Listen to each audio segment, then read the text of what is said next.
সুন্দর করে আমি ম্যারিনেট করে নিয়েছি মাছগুলোকে। এবারে দিয়ে কড়াই বসিয়ে দিয়েছি, আর কড়াইয়ের মধ্যে এক এক করে সব ভেজে নেব।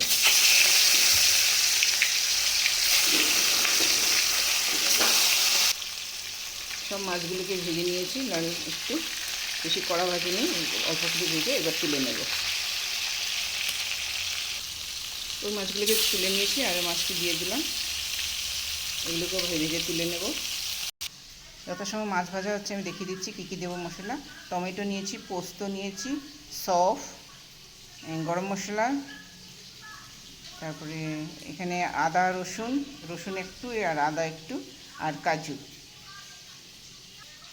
তাহলে আমি কি বানাতে নিয়েছি, এই যে দই নিয়েছি।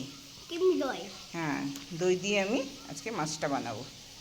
দই কাতলা, দই রুই তাই বানাবো। চলুন সম্পূর্ণ ভিডিওটা দেখি। সেদিকে মাছ ভাজাগুলো হচ্ছে, আমি আর এদিকে প্যান বসিয়ে দিয়েছি, তার মধ্যে গরম মশলা কটা দিয়ে দিলাম। গরম মশলাটা ভাজা হয়ে গেছে, এবার আমি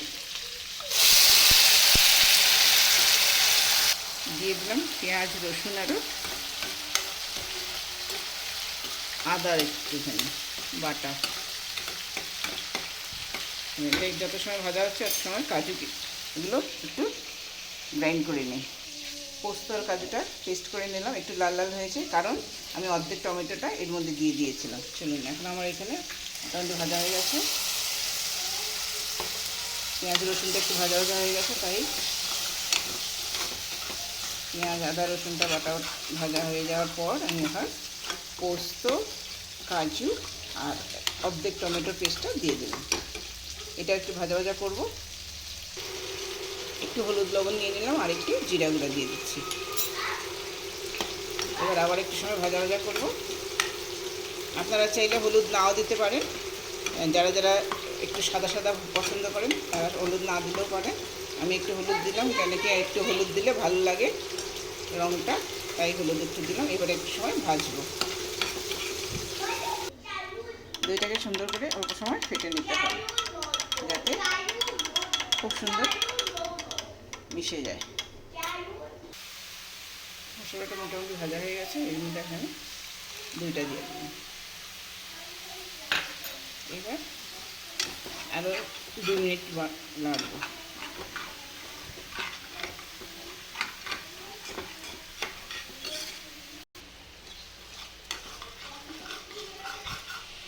এদিকে বাঁধাকপিটা একটু হলুদ লবণ দিয়ে মাছের মাথা দিয়ে বাঁধাকপির মাথাটা করব। মাছের মাথা থাকলে বাঁধাকপিটা ভালো লাগে। দই দেওয়ার পরে দেখেন তেলটা ছেড়ে দিয়েছি, অল্প সময় ভাজা ভাজা করেছিলাম। এখন 1 বাটি জল দিয়ে দেবো। 1 বাটি না, আরেকটু বেশি দেবো।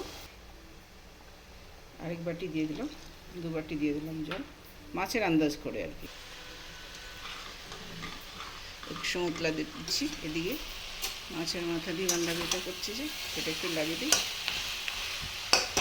একটু ভেঙে দেবো।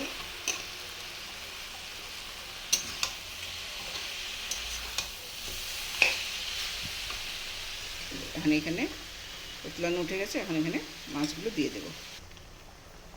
মাছগুলোকে দিয়ে দিচ্ছি।